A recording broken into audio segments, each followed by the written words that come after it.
Clap de fin du dialogue politique gabonais. Après près de 2 mois de négociations, cette concertation nationale s'est clôturée le 25 mai avec un rapport final publié le 26 mai. L'objectif de ce processus, voulu par le président Ali Bongo Ondimba, était d'entériner une série de réformes. Des réformes sur lesquelles des consensus n'ont pas toujours été trouvés. Et je constate qu'au bout de 2 mois de discussion, de pseudo-dialogue, eh bien on sort avec des astuces. On nous redit que le mandat présidentiel ne sera pas réduit de 7 ans à 5 ans, qu'il sera renouvelable indéfiniment, etc. Nous ne sommes pas dans la question de la crise gabonaise. Si le président conserve son mandat de 7 ans renouvelable indéfiniment, son élection sera désormais à 2 tours.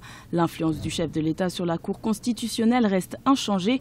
Il devrait continuer de nommer 3 juges, dont le président de la Cour. Le nombre de députés, dont le mandat reste de 5 ans renouvelable, devrait quant à lui augmenter, mais aucun chiffre n'a été donné. Les sénateurs verront de leur côté leur mandat être réduit de 7 à 5 ans. Tout ce qui a été étudié, tout ce qui a été élagué, tout ce qui a été proposé soit appliqué dans son intégralité.